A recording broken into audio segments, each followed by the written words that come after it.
तो अब पत्रकारों को शायद डरने की ज़रूरत नहीं है इस जजमेंट के बाद, तो मैं यही उम्मीद कर सकती हूँ, क्योंकि पत्रकारों के साथ दिक्कत ये हो रही थी कि जैसे ही सरकार की आलोचना करते हैं, किसी भी सरकार की आलोचना करें, तो उनके ऊपर एफआईआर्स होना शुरू, और एफआईआर से ज़्यादा सेडिशन का केस लगाने की धमकी जो मिलने लग गई थी, और जो सेडिशन यानी राजद्रोह जैसे जो मुकदमे उनके ऊपर ठोकने शुरू कर दिए गए थे, उसके बाद पत्रकार थोड़े डरे हुए थे, जाहिर सी बात है बोलने से।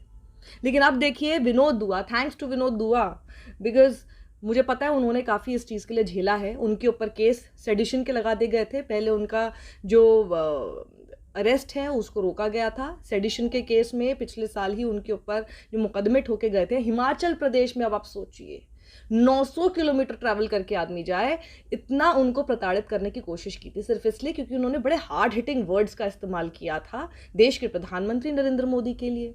तो अब यूयू ललित की बेंच, जस्टिस यूयू ललित की बेंच ने यह कहा है कि पत्रकार कितनी भी कड़क भाषा, कितनी भी ब्रूटल ही क्यों ना हो, सरकार के प्रति अगर वो इस्तेमाल करते हैं तो उनको सेडिशन के दायरे से बिल्कुल अलग रखना चाहिए। वो सेडिशन नहीं हो सकता है उनके ऊपर। केदारनाथ सिंह की जजमेंट का हवाला उन्होंने दिया, और जब सुप्रीम कोर्ट ये कहता है तो इसका मतलब अब वो प्रेसिडेंट होना चाहिए बाकी सभी हाई कोर्ट्स, सेशन कोर्ट्स के लिए। तो यानी ये जो सेडिशन का जो चार्ज लगा दिया जाता है पत्रकारों को डराने के लिए कि हमारे खिलाफ कुछ बोला तो फिर सेडिशन ठोक देंगे तुम्हारे ऊपर, राजद्रोह में तुमको जेल में डाल देंगे, उससे अब शायद पत्रकारों को डरने की जरूरत नहीं है। और ये जजमेंट अपने आप में बहुत बड़ी है, इसको आप समझिए। ये जो केस है विनोद दुआ के ऊपर, ये उन्होंने प्रधानमंत्री और केंद्र सरकार के ऊपर जो टिप्पणी की थी उसके लिए उन्होंने कर दिया था सेडिशन का केस, और वो भी यूट्यूब पर अपना एक शो करते हैं उसकी वजह से उन्होंने कर दिया था। कितना ज्यादा बौखला जाते हैं किसी भी विरोधी आवाज। जस्टिस यूयू ललित ने यह बात रखी और अपहेल्ड किया the right of every journalist to criticise even brutally the government's measures to improve और alter them through legal means. आप अपने अंदर सुधार लाएं, उसको लेकर आलोचना की जाए तो उसमें कुछ भी गलत नहीं है, और हर पत्रकार का ये राइट है। The free speech of a journalist should be protected from charges of sedition. जो पत्रकार को फ्री स्पीच का एक राइट मिलता है उसको प्रोटेक्ट करने की कोशिश करनी चाहिए सेडिशन के खिलाफ। The apex court judgment by Justice Lalit upheld the spirit and intent of its 1962 Kedarnath Singh judgment, which said that Kedarnath Singh judgment ने क्या कहा था आप सुनिए।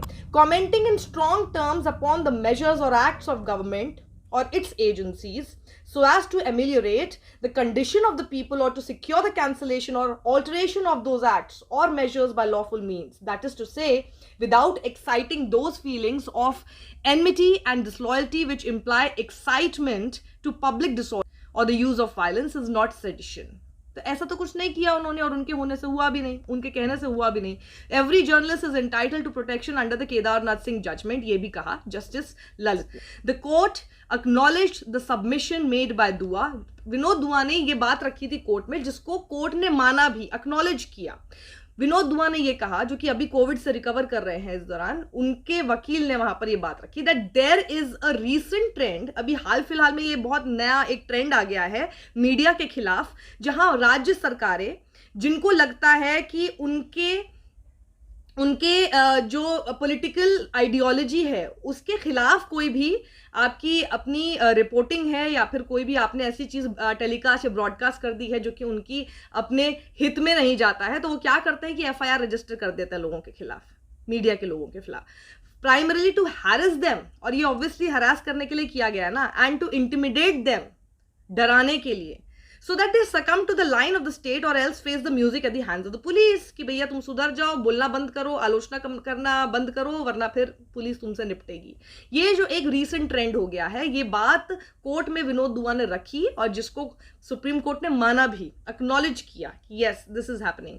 The judgment came as a blow to the government which had even raised the question whether journalism itself could legally be termed a profession. मतलब सरकार तो court में जाके ये भी जाकर बोलकर आई थी, क्योंकि उसने तो ये भी सवाल उठा लिया था कि ये जो पत्रकारिता है ये कोई प्रोफेशन है भी कि नहीं है लीगली, मतलब इसकी कोई वैधता है भी कि नहीं है एक प्रोफेशन के तौर पर। अब आप सोचिए, जो जब तक विपक्ष में था और उसकी सारी बातें यही मीडिया, यही पत्रकार आप लोगों के सामने रखते रहे, आज जब वो सरकार में है तो उनको ये सवाल पूछना पड़ रहा है कि भैया इनकी कोई हैसियत भी है कि नहीं है, ये कोई लीगली वैध तरीके से प्रोफेशन कोई कर भी रहे हैं कि नहीं कर रहे?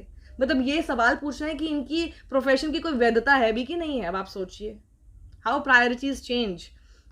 The verdict on Thursday may spell a pushback from the court against the indiscriminate number of sedition cases being filed against critical journalists, citizens, lawyers, and activists. Complaint against Dua was filed by a BJP leader. The senior journalist was accused of spreading fake news. Besides sedition, the other charges include causing a public nuisance, the printing of defamatory matter, and making statements conducive to public mischief. और जो senior advocate हैं, जो कि विकास सिंह दुआ के लिए appear हो रहे थे, उन्होंने आर्ग्यू किया on the central point that fair criticism is not sedition. The apex court had protected दुआ फ्रॉम अरेस्ट इन जून 2020. अब इससे अब मुझे बस एक बात ही समझ में आ रही है, वो जो गोदी पत्रकार गोदी में बैठे घूम रहे हैं, अब उनके पास क्या बहाना है? अभी तक तो यही था ना, मतलब सामने तो नहीं बोलते, इनडायरेक्टली तो यही था ना कि क्या करें, कैसे बोलें, देखिए ना कितने विंडिक्टिव लोग हैं, देखिए ना कभी भी कोई भी केस ठोक देते हैं, उसके ऊपर सेडिशन लगा दिया, उसके ऊपर एफआईआर कर दी, भैया हाय तौबा मची हुई है, अरे भाई थैंक गॉड हम कुछ नहीं बोलते, वरना हमारे भी तो बाल बच्चे हैं, हमारा भी तो परिवार है, हमें भी तो ईएमआई देनी है, हमारे ऊपर भी केस कर देंगे, हम कैसे बोलें? अरे भाई अब तो तुमको प्रोटेक्शन सुप्रीम कोर्ट दे रहा है, जब तक प्रोटेक्शन नहीं थी तब हम तो तब भी बोल रहे थे, अब प्रोटेक्शन मिल रही है तो कम से कम तुम तो बोल लो. अब क्या बहाना है? Now what's the excuse? या अभी भी गोदी में ही झूलना है, अभी भी गोदी में बैठना है? अरे किसी की गोदी में मत बैठो भाई, इन नेताओं की गोदी में बैठना झूलना बंद कर दो. अब आप देख लीजिए आपके प्रोफेशन लीगली जस्टिफाइड है भी कि नहीं है. जिनकी गोदी में बैठे घूम रहे हो वो तो ये बात रखते हैं कोर्ट में. आपका तो पूरा राशन पानी बंद करने के चक्कर में है, आपका तो पूरा बोरिया बिस्तरा समेटने के चक्कर में है. तो क्या मिला? कम से कम इज्जत के साथ तो बोरिया बिस्तरा समेटो अपना, अगर ऐसी नौबत आई भी.